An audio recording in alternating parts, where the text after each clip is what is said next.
107.5 GCI, the shines #1 for hip hop and R&B. Chicago want to take over. Myself, Kyle, Kendrick G, Leon Rogers. Listen, man, this is great. This is good stuff right here, man. We got a ready in the legend. intro. You like to search like nobody knows what you're doing right now, brother.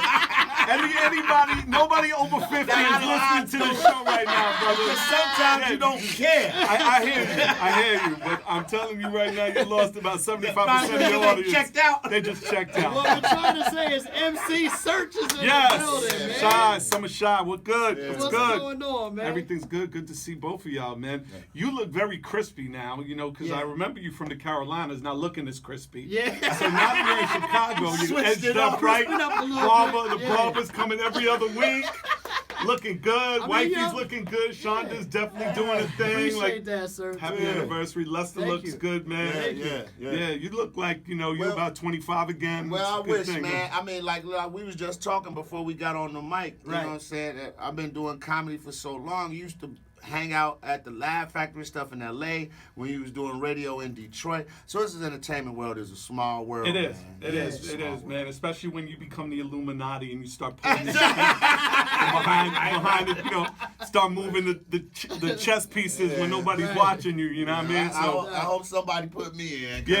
No worries. All you gotta do is say Illuminati 3 times, and I'll come out of your closet like this. Oh, that was 2. That's 2. All right, so for the people that don't know, because you just said a second ago, we come from a certain era of hip hop music where we're familiar. This is MC Serch, man, member of Third Base, somebody that's very much responsible for us even knowing about who Nas is. Exactly you know what I mean? right. So, Executive a produced legend in the game. and it was written, hosted VH1's The White Rapper Show and Miss Rap Supreme. That's right. Did radio, had a liquor brand called Nouveau that did real well. The ladies used to love Nouveau. Yo, the brother, big let me bottle, tell you something. Brothers were smart because we had a whole campaign. We let brothers know, like Rick Ross and T-Pain, like real men drink pink. Yes. Because they had them pink bottles, Man. and them chicks would come over like, oh, what you drinking? And we're like, yeah, damn right. Trust me. Here's the hotel key. Here's the Nouveau on ice. Trust Let's me. get it popping. That bottle was sexy, and when you had it, they be like, "Well, what's that?" What's that, And man? then that's when I really became the Illuminati. I caught my check. Third time. Went underground. That's why I'm here right now. That's why I'm here. Illuminati said 3 times, I pop up. I've just been I've been real blessed. Been cutting a lot of checks for a lot of artists. Nouveau. We supported almost 300 artists over 4 years. Cut almost $4 million in checks to get artists videos. Big Sean's first video we paid for. T-Pain's first video we paid for. Wow. Ace Hood's first video. DJ Khaled's first video. So we did a lot of video integration. Helped a lot of artists, which is what I loved. Sold the company for a lot of money. Went down to Orlando and just hung out and just played golf and chilled and started building some other companies and really staying on the low pro. Taking hip-hop to the business side. Yeah, exactly right. Exactly right. And in the process, educating people, mentoring students, doing a lot of programs behind the scenes, still doing TV. We got a Searchlight is developing 3 TV shows right now. We always have something in development, so we're doing that. So a lot of things behind the scenes that I love. I mean, I don't think this face is no longer made for TV anymore, you know what I mean?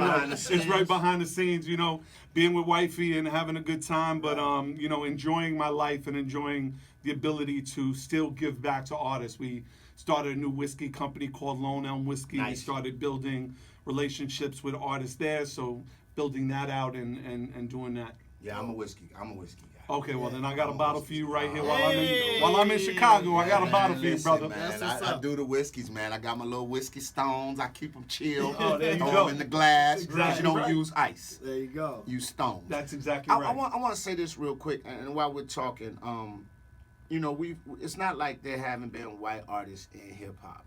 Artists like the Beastie Boys or whatever. But I always felt like Third Base, Beastie Boys, dope MCs, dope people. You know what I'm saying? But I always felt like 85% of the audience. Nah. They know Beastie Boys.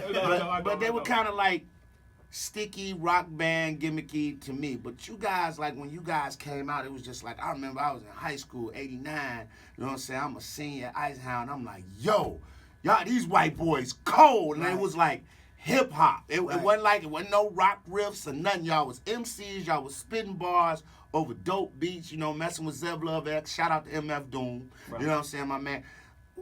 Do you think that you guys helped shift that narrative that white boys could just be straight hip hop? We didn't have to have any guitars, anything. Yeah, I mean, that's a good question. I mean, I think, we were street kids. Like, you know what I'm saying? I was running the streets of New York. So it wasn't for me the Beastie Boy feel. Like, I didn't have a rock background.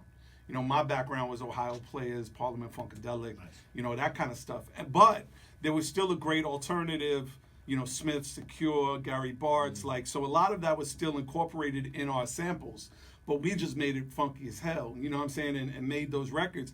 But most people don't realize this. When we first came out, we didn't put out any promo pictures. We didn't put out any images of us. Like, the first 6 months that Step Into the AM was out, that was just a record. Right. Like, we wanted people to know, like, we were dope. Forget about white. That was not a gimmick. That was not like, we just wanted people to listen to the record and be like, yo, these cats is dope. Without knowing what they look exactly. like. And what people really don't know, and I'm going to really lose half your audience, is Step Into the AM was really written for Rakim. Wow. We got a call. And it sounds like when you hear the That's exactly right. Verses, Ready in the intro. Ready in the intro. Bro, Cue up Searchlight. Rise to the center stage. Beal grabbed the first mic. That's amazing. So what happened was I got a call from our manager at the time and was like, yo, Rakim's got a little bit of like a writing drought and MCA is kind of like pushing him for the album. He's like, yo, you think you could write a record for Rakim? And Rakim's my favorite MC of all time. Like, I ain't no joke. To me, it's the most perfect record hip-hop has ever heard of, ever made. So me and Pete start writing, like, ready in the intro, thinking about how Rakim will say, freeze up like a mannequin, like, all of that. So we get on the phone with Eric B, and I'm like, yo, Eric. And Eric and I were friends for years back in the day. And I go, yo, Eric, Leor Cohen told me, Rakim might need a record. So I wrote this record called Step Into the AM. Check it out. And I said, ready, and I hear click. So I'm like, maybe we got disconnected. Maybe Eric got disconnected. Maybe got disconnected. So I'm on hold, and then I hear Leor's assistant go, Leor, Eric wants to talk to you on line 2 without Serch on the phone. Right. So I'm like, oh no. So, because I would be disappointed if I heard that Rakim was actually accepting lyrics from other people. So obviously Eric spazzes out on Leor, spazzes out on him, and don't ever do that.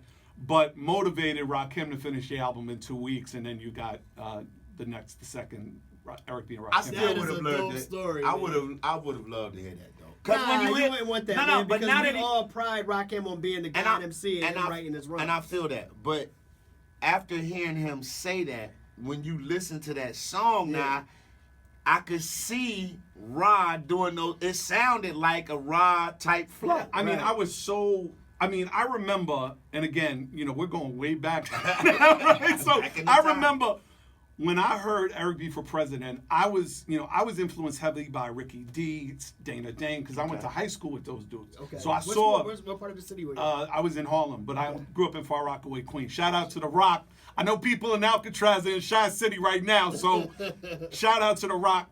But I used to go to school in Harlem, and I went to school and saw the Kango Crew and Ricky D and heard. I knew all the words to Lottie Dottie like 5 years before it ever came out. Right. I used to front like that was my record. I'll keep it 100. Like, I used to actually do that record and impress girls, and like then the record came out, and that was that. My biting days were over. But as soon as I heard Rakim say, "Thought I was a donut, you tried to glaze me," like I threw out every rhyme I ever wrote. Like I just remember that there are certain pivotal times in hip hop, and I think even nowadays people feel this, that you see the trend going one way, whether it's a Drake trend or whether it's a Kendrick trend or whatever. So when I heard Nas in '91 say, when I was 12 and went to hell for snuffing Jesus on Live at the Barbecue, I threw every rhyme I ever wrote out. Right. You know what I'm saying? I was like, oh, this is now the next level. Right. And then then that kind of took over New York, and then you had that kind of vibe where it's like Nas and we did Back to the Grill, Back to the Grill again, and Das Effects and all of that. And then Wu-Tang came with Protect Your Neck. Changed the game. And everybody threw out their rhymes all over again. And then Big comes out with Juicy, and everybody throws out, now everybody's Suave Ebola and like getting on that. So there's certain periods, and you watch it even today, like when Future did Mask Off, like all of a sudden Migos, Quavo changed his flow, like all of a sudden all of these young boys, they're seeing Future doing, and now J. Cole working on his new album, and Drake, like you see periods of time, like even when Drake did Wu-Tang Forever, like the music changed, like the artist changed, like Savage came in and changed, like all of those dudes before that changed. Right. You know what I mean? And if you look at even like acid rap, when Chance came out in 2007 with acid rap, like people didn't really catch on to Chance's whole vibe, like the whole spiritual vibe of his music. Right. And then he got that 19 million from Apple and put out this last album, and now all of a sudden everybody's on that route. Coloring book, You know what I'm right. saying? So it's like there's certain times in hip hop where people's lyrics make you throw out your rhyme book and start all over. I want to go back to the whole Nas involvement for a minute, because as much as I know that you're involved in that, I don't think I've ever watched interviews or heard you speak about how you got involved and what got you to the point where you were executive producing Illmatic, one of the most revered albums in the history of hip hop music. Like, you have your thumbprint on that. Right. You know what I mean? So how did that come about? So I was working on my solo album, and I was working on a song called Back to the Grill Again, and I was in the studio with Chubb Rock and Red Hot Levittone, and my man Reef and my man Stretch Armstrong came into the studio, and they brought a bunch of MCs. My man Percy P and my man OC was there, and some other people, and Nas came through. So they were all there, and I was like, yo, why don't you all jump on this record? And they were like, you know, doing bars and whatever, and Nas is chilling. And everybody's setting to leave, and Nas just stayed back. So we burnt one, and he was like, yo, you know, I got this deal from Big Beat, but it feels kind of funny. Like, I'm not really sure about it. My lawyer's pressuring me to sign it, yada, yada. He's like, I need your help. And I was like, look, Nas, I can't get involved in that unless you sign a Searchlight. Like, I can't go and represent you. It's not ethical. Right. You know what I mean? And I can't go over your lawyer's head. I said, if you want to sign a Searchlight, I'll go and fix your deal. So he's like, let me think about it. I was like, yeah. I was like, you know, look, I'm here tomorrow. If you want to come back and drop your verse for Back to the Grill Again, I'm here tomorrow. Come through the studio. So he's like that. So I didn't expect him to come. And we're working on the record and doing everything and all of that. And then he shows up at about 1 o'clock in the morning. And there was a coffee table in the studio, and he laid out 4 blunts. And he was like, yo, let's burn and just talk. So we sat there and burnt for about 3 or 4 hours. It was about 5 o'clock in the morning. He's like, you know what? I'm gonna sign a Searchlight. I need your help. So I literally had a 1-page agreement. Wasn't anything crazy. I was like, look, I'll help you. I get 3 points on the album. I don't want any upfront money.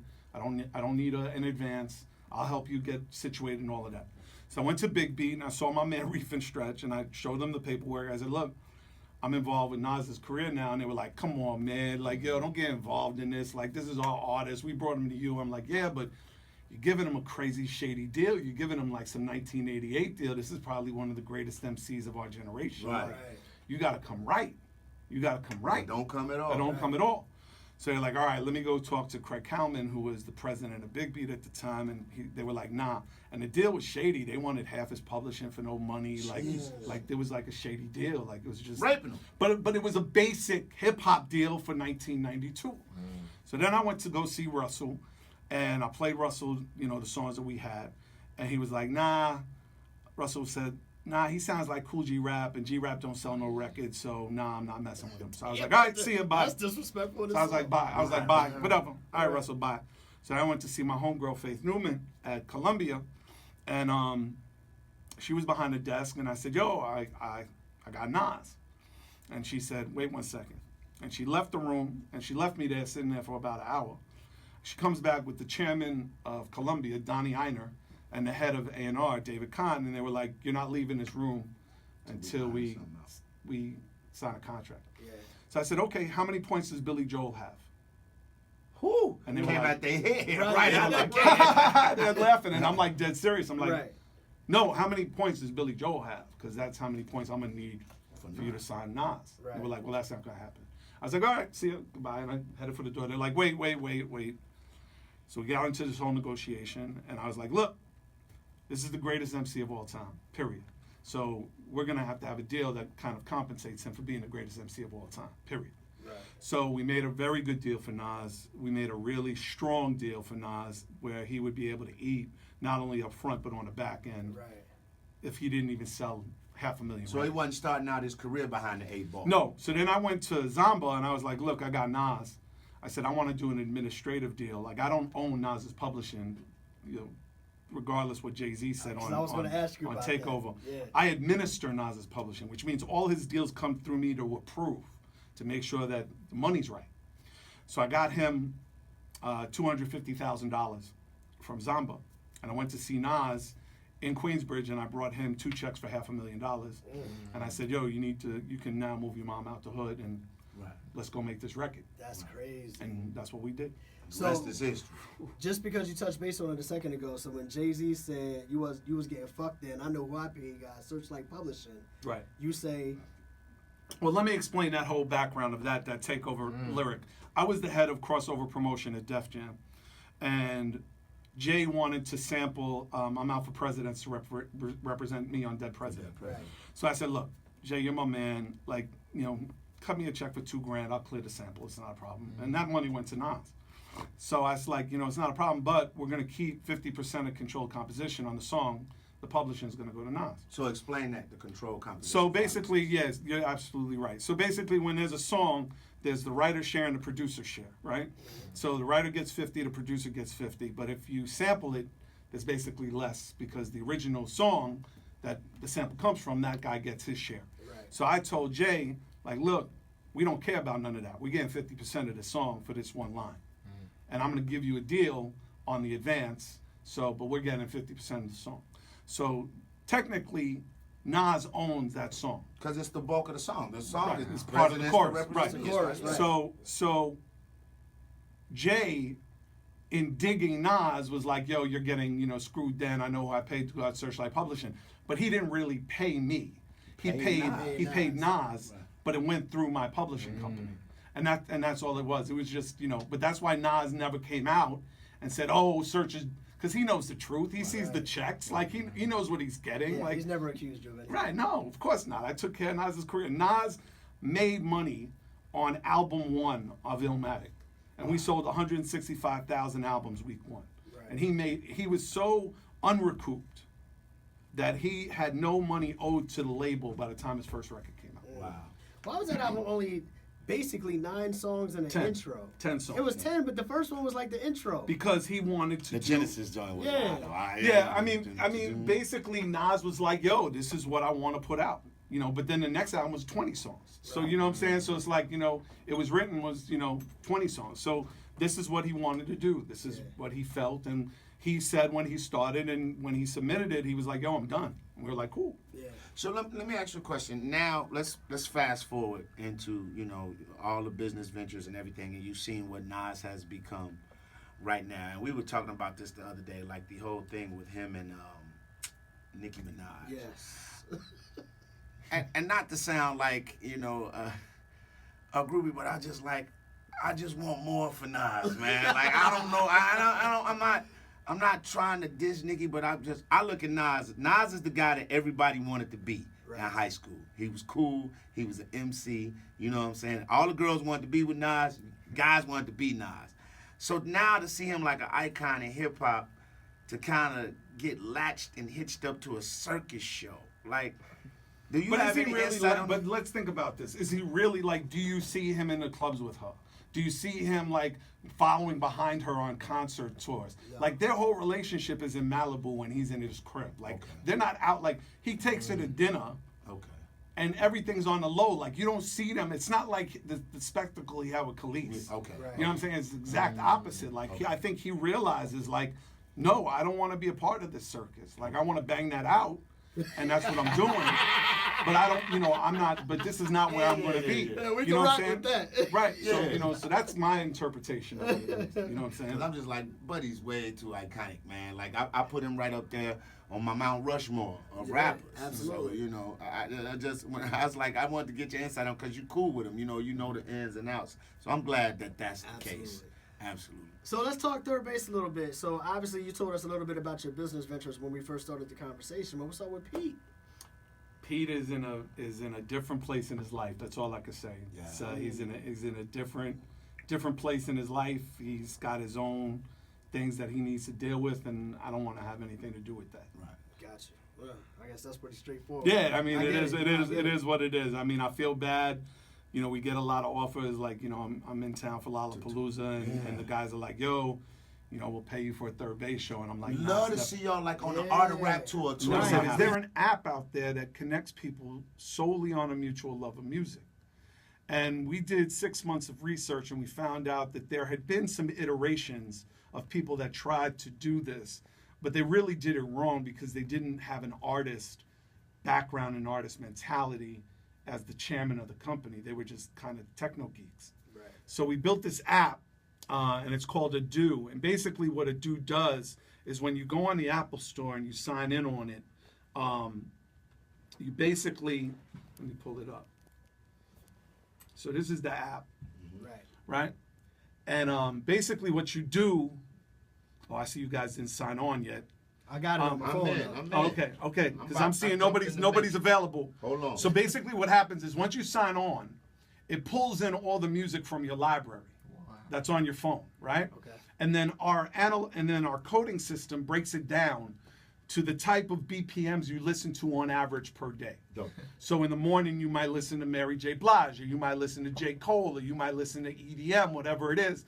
But in the afternoon, you might step it up a bit and listen to some alt rock or whatever. So it will then flash 50 songs that are very similar in that BPM group. And then I'll get on the app, right? And then it'll show my music. And then what'll happen is it'll show your music and my music and what we have in common. Not that we own, but what we might like from each other's libraries. So this is kind of like I'm a huge gamer, and I go online and I play games like. Oh, Madden. so there's Leon Rogers. That's right. So so here's so there's Leon, right? That's a sexy pic, right? Oh, that's a sexy I can see you trying to use this as a dating app. Swipe left, ladies. So then I press tune in, right? Oh, and there's Kyle. And then it'll show. And then I tune in, right? So then I go from there to connections, and then I see you there, right? So I go to friends, and then you're right on top. So I go to Leon, and then I'm gonna send you a sync request. Right. Right? So sync music. Right? So I'm gonna send you the sync request. Sync request sent. And now you should see that. You're late, right? So now here it is. He accepts. Right? So now I go to OK. And now when I go back to your profile, I can now see all the music that you and I might like. That we're similar tastes. Right. Oh, sorry. So we'll have similar tastes. So this is like when you play like Xbox and stuff, you see other games that people might like that you might like and you might want to join in with them. But here's the difference. Instead of joining in, you can either listen to the music or you can buy the music. Wow. So you can check it out and say, oh, yo, Serch got this unreleased like Jay-Z joint. I never heard of that before. Off of your collection. Yeah, you can hear it off my collection, and then you can buy it. Oh, Leon Rogers, he now synced with me. That's dope. So this is what it is, and it basically got its genesis, got its start in Chicago. Right. So I want everybody in Chicago to download Ado, especially while I'm here at Lollapalooza, and let's kind of like share music. So this is basically what the app is about. It literally connects people on a mutual love of music. That's big. And it shows all of that. And then the second iteration, what we're working on right now, is obviously we're working on the Android version, and we've also made a deal with Spotify and Pandora. So now it won't only be the music that you own on your library, but the music you stream as well. And we'll be able to look at what you stream and check that out as well. And I'm gonna tell you who this would really help. Like me being a DJ, like you could see what's popping in other parts of the world. What DJs are spinning in Italy? What DJs are spinning in Spain, Europe? So if you move around, or if you have that vibe here, you want to do it. You know what I'm saying? Well, the only difference is, and that's right. But because we wanted this to be a connector of people, we only made it 1,000 miles radius. Oh, okay. So we want people that are like close to each other. Okay. To be like, oh, I'm in Starbucks, and like, oh, I didn't know that you got your headphones on, but you're listening to Darius Rucker. Well, let me ask you a question. Whatever. So the radius stays 1,000. So say like if I go from here, but let's say I'm in LA. Correct. If I'm 1,000 and I can reach Hawaii in that aspect. Correct. Or if I go to Europe, I can still. Okay. That's pretty dope. So when you travel, you connect. Correct. Basically, But with then it. it still exactly leaves right. you room to grow if you want to do that capability later on as you develop. Exactly right. But it's really about instant connection. It's about meeting people. It's about finding out exactly what they like, what they listen to, who they listen to, you know, all of that. So it's really more about having fun with music, but connecting people and connecting people solely through music. Yeah. Like, oh, you listen to Wu-Tang, I like Wu-Tang. You listen to Nas, I like Nas. But I might have songs that you might not have. Right. So I can share them with you. And that's the dope part. Yeah, and I can share them with you, and then you can listen to a sample of them, or you can say, oh, no, I'm going to buy this. So you can buy it from the Apple Music, or you can stream from Apple Music. What if somebody has an MP3 on their phone that's not something that's available on Apple So Music? like a local artist. Like you said, you might have some unreleased stuff just from your personal connection. Right. You downloaded it to your phone. Would I be able to listen to that? The answer is no. We haven't figured that out yet. Okay. We just made a deal, though, with the University of Central Florida and their coding department, and that's one of our big pushes, is try to figure out how we can share music that isn't coded where it's not piracy. Gotcha. So that's, you know, again, we're not a streaming service. Right. We're not a dating service. You're just a connector. We're a connector. Yeah. We call ourselves a social music community. And our tagline is connecting people you're in tune with. So many uses for this too. Like if you're an up and coming artist, you have your stuff in your playlist you can share with people. That's exactly right. Get the music out. And Troy Ave is on here, Astro's on here. There's a lot of artists that are filling in both in the alt rock world and the hip hop world that are starting to kind of become part of the community. Right. Nah, that's pretty dope, man. I just feel like this is something that could grow to be as big as any of the other huge apps that are out there right now. Well, so far so good. I mean, we really have a really good connection of people. It's growing pretty rapidly. We're going through our second phase of funding right now and fundraising that. But it's really about connecting people, having them use it, but also telling us what they like and what they don't like and the problems that they might have with it so that we can fix it. What's amazing is, let's flash back about 25, 30 years ago. The dude from Napster was getting his head kicked in for this kind of like same concept of like, I want to share music with people because college students can't do this, they don't have the money. But now it's kind of like, this is almost like the Instagram of music. Like everybody's sharing music and doing everything. I think it's dope, man. I'm in. Yeah. I'm looking at Serch's list right now. I'm not looking yet because I'm still loading. Yes. Once I connect, I'm on board. Yeah, no, I love that. And then obviously we're going to be having people out at Lollapalooza connecting people. Our street teams are going to be out here doing their thing. So they ready for the big jump on? Because I mean, that that's going to be a lot of people jumping on the. I hope that's what we're hoping. That's what we're hoping. That's what we're hoping. I think we're ready. I mean, you never know. When you build an app and you build a coding system and you have a server, it's a crapshoot. You know what I mean? But we hope we're ready. Right. We hope we're ready. Well, we wish you the best of luck with it, man. It's a dope concept, and the fact that we can go on here and get music from your phone. We like that too, Yeah, and that's the cool thing, because like I'd love to see what you're listening to, and not only that, but the cool thing is because your BPMs might change every day. Yeah. What you put up today might be different tomorrow. Right. Absolutely. So it'll change on a regular basis, which is why you have to kind of go in and keep. Oh, Leon Rogers is asking to share Jason featuring Swiss Beats. Yeah. Let me make that